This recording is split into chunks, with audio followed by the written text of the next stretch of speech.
Bonjour, je vais vous lire un texte sur le sédévacantisme.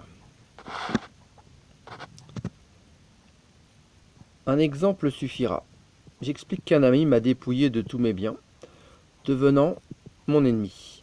Puis-je ignorer ou cacher que cet ancien ami a constitué, pour me dépouiller, une équipe de brigands composée de mes autres amis? Puis-je dire que le seul problème, c'est que mon ami m'a volé et que par là, il prouve qu'il n'a jamais été mon ami? Puis-je croire que ses complices doivent, après sa mort, élire un nouveau chef pour arranger mes affaires? Et puis-je croire enfin que ce nouveau chef prouvera sa légitimité et sera mon ami s'il ne me vole pas? Et s'il me vole, dois-je attendre que ses complices en élisent un nouveau pour restituer mes biens? C'est des vacantistes, non, mais Vatican vacantistes. C'est tout le Vatican qui a été court-circuité. Si au retour d'un voyage, votre chat a disparu et qu'il est pour vous un très bon compagnon, vous serez désolé de cette disparition. Si au retour d'un second voyage, votre propriété a entièrement disparu sous un énorme météorite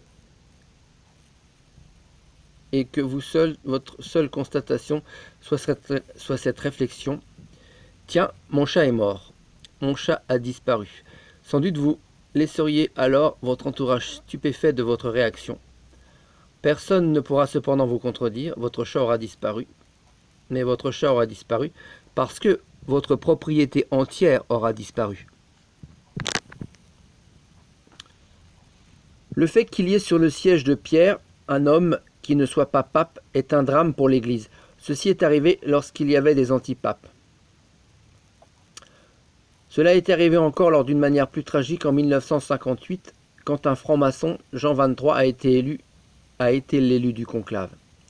Ceci est sans doute un événement grave et très préjudiciable pour l'Église, mais le Concile Vatican II est un événement qui a produit des conséquences dont la perte d'un pape est peut-être la moindre des choses.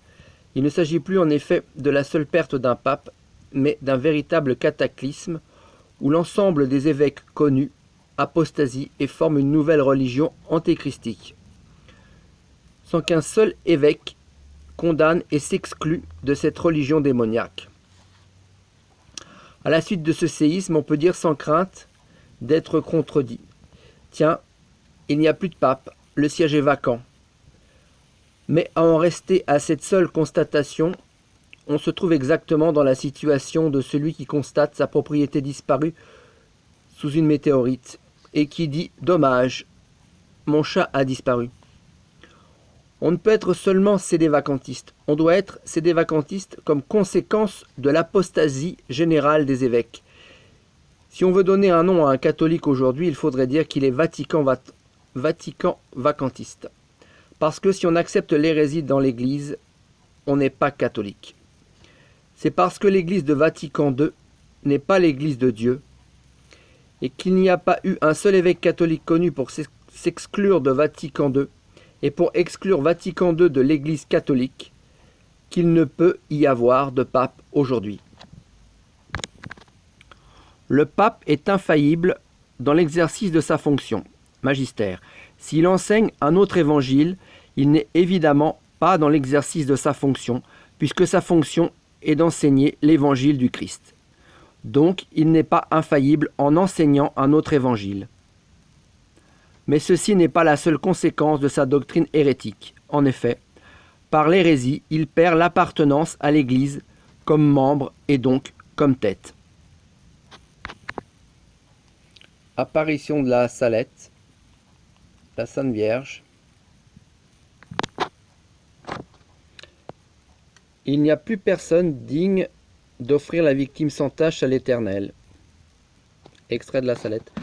Les chefs, les conducteurs du peuple de Dieu ont négligé la prière et la pénitence et le démon a obscurci leur intelligence. Ils sont devenus ces étoiles errantes que le vieux diable traînera avec sa queue pour les faire périr.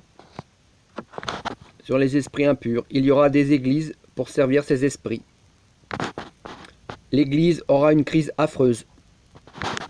Ce sera pendant ce temps que naîtra l'Antéchrist, d'une religieuse hébraïque, d'une fausse vierge, qui aura communication avec le vieux serpent, le maître de l'impureté. Son père sera Evé, qui signifie évêque.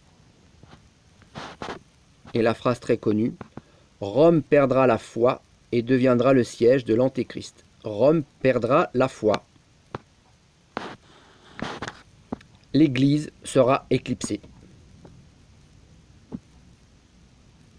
Et plus loin, la foi seule vivra. Et ce texte de la Salette correspond bien avec l'Apocalypse de Saint Jean.